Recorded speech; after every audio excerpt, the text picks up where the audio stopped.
نجران کے عیسائیوں کو رسول نے خط بھیجا تھا اپنی نبوت کا، اور اس دور میں روز نبوت کے دعوے ہوتے تھے. دنیا تنگ آ گئی تھی روز سن سن کے کہ اس گاؤں میں بھی ایک بندے نے نبی ہونے کا دعویٰ کر دیا. اس گاؤں میں جیسے ہی نجران کے پادری کو یہ خط ملا تو وہ ضعیف العمر تھا. کتابیں کہتی ہیں 250-300 کے لگ بھگ اس کی عمر تھی. ابرو اس کے جھکے ہوئے، وہ اپنے گھٹنوں پہ سر رکھ کے ہمیشہ بیٹھ گئے تھے، اور کسی انسان کو دیکھنے کے لیے پہلے اپنے ابروؤں کو اٹھاتا تھا. آسمانی صحیفوں کا مکمل عالم تھا. خط اس کے پاس پہنچ گیا اور اسے اس کے ایک نائب نے خط کر کے سنا. اس نے کہا مدینے سے کوئی خط آیا ہے، سنا ہے کہ مدینے بھی کسی نے نبوت کا دعویٰ کر دیا. اس نے کہا مجھے خط سنا. اس نے خط پڑھا تو سب سے اوپر لکھا ہوا تھا انا خاتم النبیین.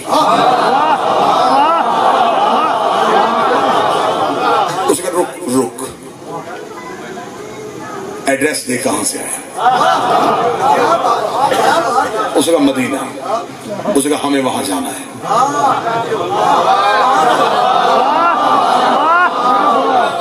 اس کا اتنا لمبا سفر اور محض ایک افواہ پہ. ایسے دعوے تو روز ہو رہے ہیں.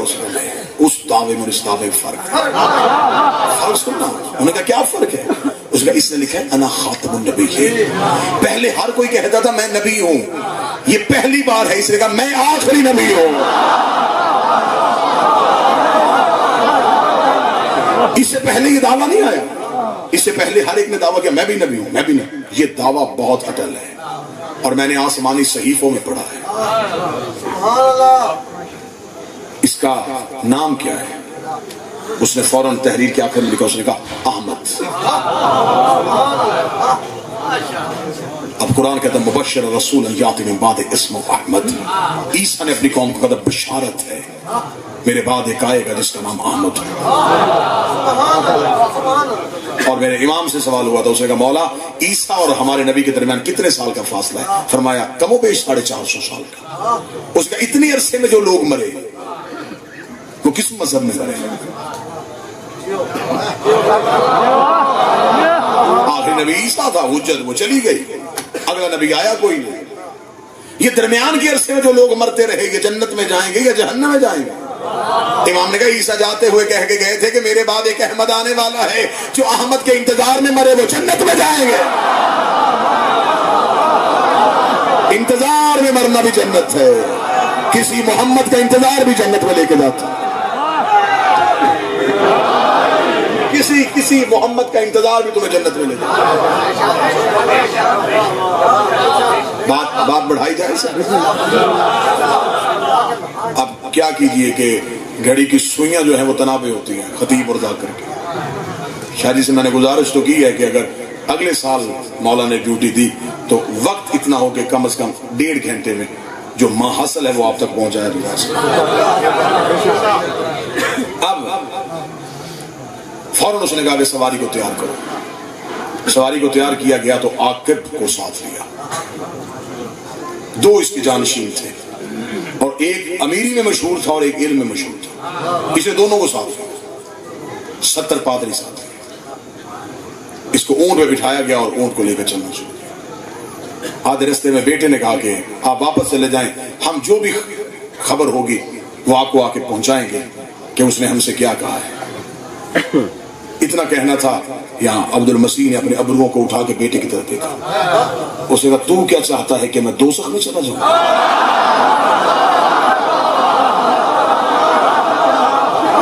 ایندھن بن جاؤں میں جہنم کو؟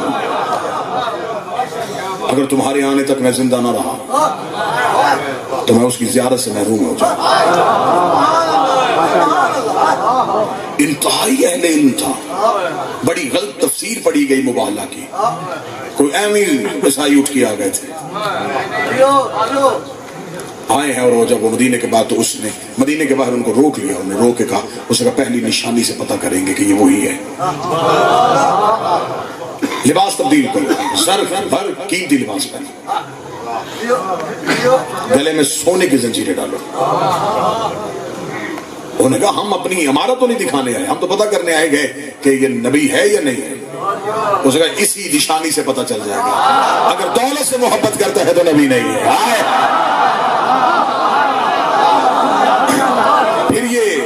پھر ضرور کوئی بہروپ ہے, کوئی دولت کے چکر میں ہے, کوئی اقتدار کے چکر میں ہے, کوئی دنیا حاصل کرنا چاہتا ہے. اور پھر بالکل ایسا ہی ہوا. خلق عظیم کے مالک نے چہرہ بھی نہ کیا, پلٹتے رہے. اور بہت تلخ ہے تاریخ, پڑھی جائے تو لوگ لوہے کے چنے دانتوں سے چبائیں. کتنی سونے کی انگوٹھیاں گفٹ کی گئی نبی سے ایک ملاقات کے لیے. یہ پہلی رشوت تھی جو مدینے میں لی گئی تھی. وہ لٹتے رہے محبت رسول میں. آخر تیسرے دن ایک بوڑھا اٹھا. اس نے کہا نہ اپنا وقت ضائع کرو, کیوں بیٹھے ہو, آؤ اس کے پاس جاؤ جو رسالت کے مزاج کو سمجھتا ہے.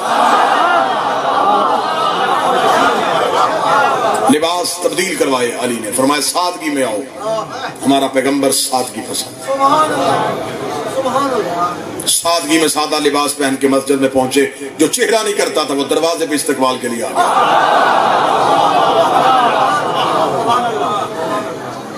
بٹھایا گیا عیسائیوں کو, خاطر مدارت ہوئی. آج اسی نبی کا کلمہ پڑھنے والے دوسرے مسلک کے بندے کو اپنی مسجد میں نماز نہیں پڑھنے دیتے. سیرت دیکھ رسول کی کہ مسجد میں نماز کا وقت ہو گیا. عیسائیوں نے کہا ہم چلے جاتے ہیں, آپ اپنی عبادت کریں, ہم اپنے خدا کی عبادت کرتے ہیں. رسول نے مسکرا کے کہا یہ بھی تو خدا ہی کا گھر ہے. اگر تمہیں ہمارے سامنے عبادت کرنے میں شرم آ رہی ہے تو ہم درمیان میں پردہ لگوا دیتے ہیں. تم ادھر عبادت کرو, ہم ادھر عبادت کرو. یہ ہے دین محمد, یہ ہے رسول کا دین. عیسائی بیٹھے ہیں اور نماز ہوتی ہے اور بحث شروع ہو جاتی ہے. نماز ہوتی ہے اور بحث شروع. عبد المسیح نے کہا کہ عیسیٰ کے بارے میں آپ کا کیا عقیدہ ہے؟ رسالت باپ نے کہا نبی تھا, آیت اللہ تھا, بطول ذاتہ تھا, ید بیضا رکھتا تھا, اللہ نے شفا رکھی تھی اس کے ہاتھ میں, نشانی تھا اللہ کی. اس کا اور فرمایا بس.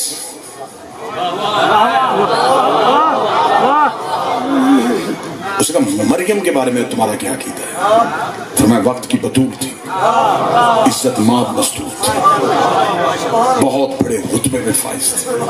اور فرمایا بس. اس کا روح القدس یعنی کہ جبریل, اس کے بارے میں تمہارا کیا عقیدہ ہے؟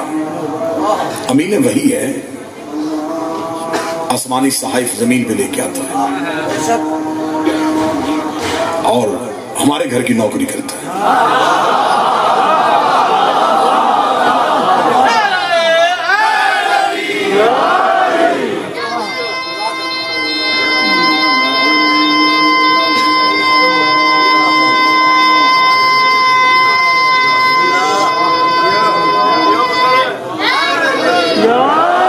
اس کا عیسیٰ سے افضل کوئی ہو سکتا ہے؟ فرمایا بے شک. مریم سے افضل ہے؟ اس کا عیسیٰ سے افضل بھی کوئی ہے؟ مریم سے بہتر کوئی مستور ہے؟ اس کا ہم نہیں مانتے. نبی نے قرآن کی آیتیں بڑی سنا دی تھی. فوراً جبریل آئے اور رسول کے قدموں پہ پر رکھ کے کہا خدا کہہ رہا ہے. اگر یہ علم آنے کے بعد بھی نہیں مانتے, فمن حاجک من بعد ما جاءک من العلم, اگر یہ علم آنے کے بعد بھی نہیں مانتے پھر ان سے کہے اگر ایسے ہے تو پھر ایسے ہی صحیح. یہ مریم کو لے کے آئے, ہم زہرا کو لے کے آتے. یہ عیسیٰ لے کے آئے, ہم حسنین لے کے آتے. یہ جبریل لے کے آئے, ہم استاد جبریل لے کے آتے. پھر ان سے کہ ایسے ہے تو ایسے ہی صحیح. جنہیں تم بیٹا سمجھتے ہو تم انہیں لاؤ. رسول اٹھے, رسول نے کہا بس اب حکم پروردگار آ گیا ہے, اب کوئی بات نہیں ہوگی, کوئی بحث نہیں ہوگی. اب کل میدان میں تم بھی انتظار کرنا, ہم آئیں گے.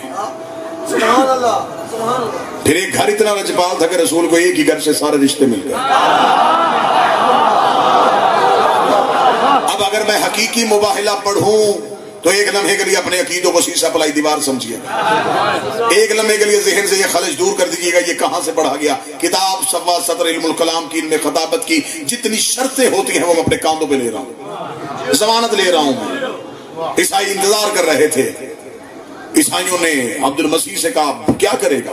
اس نے کہا میں توسل کروں گا عیسیٰ سے، میں بلاؤں گا عیسیٰ کو، میں اتاروں گا مریم کو، اس نے کہوں گا اب ہماری مدد کو آ، اب ہمارے مذہب کو بچا، اگر ہمیں بچانا تو آج آج ہمارا مذہب بچ جائے گا، اس کے بعد کوئی بھی دعویٰ نہیں کرے گا، میں عیسیٰ کو بھی بلاؤں گا، مریم کو بھی بلاؤں گا۔ اس نے آسمان کی طرف نگاہ کر کے عیسیٰ کو پکارنا شروع کیا، عیسیٰ جلدی مدد کو اتر، مریم جلدی مدد کو اتر، کیونکہ وہ بھی آ رہے ہیں، ہمیں بھی یہاں سامنا کرنا ہے۔ وہ عیسیٰ بلا رہا تھا، وہ مریم بلا رہا تھا، ادھر سے پنجتن کا نور ظاہر ہوا، پنجتن کا نور کا ظاہر ہونا تھا۔ یا عیسائی پادری عبد المسیح نے اپنے ابرو کو اٹھا کے آتے ہوئے پنجتن کو دیکھا، جملے کتاب نام اپنی گردن کا لہو دوں گا، اسے 70 پادری زمین میں بیٹھو، 70 پادری زمین میں بیٹھے، اسے کہا انجیل اپنے اپنے ہاتھوں سے اٹھا لو، فسجدوا، ان کو سجدہ کر دو، ان کو سجدہ کر دو۔ اس نے کیا دیکھا ہے؟ اس نے میں عیسیٰ کو وہاں ڈھونڈ رہا تھا، وہ تو ان کے پیچھے آ رہا۔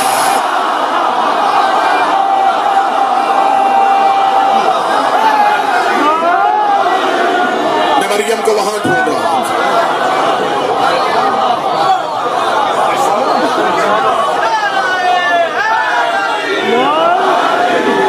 میں مریم کو وہاں ڈھونڈ رہا تھا۔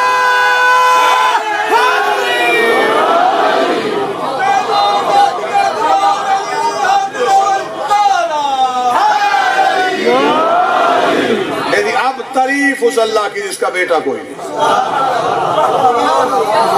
اب یہ آیت پڑھنے کا لطف آیا جب آل محمد نے ثابت کر دیا کہ اس کا بیٹا کوئی لم یکن لہ شریکا فی الملک، پھر اس نے اپنے ملک میں انہیں مکمل اختیار بھی دیا۔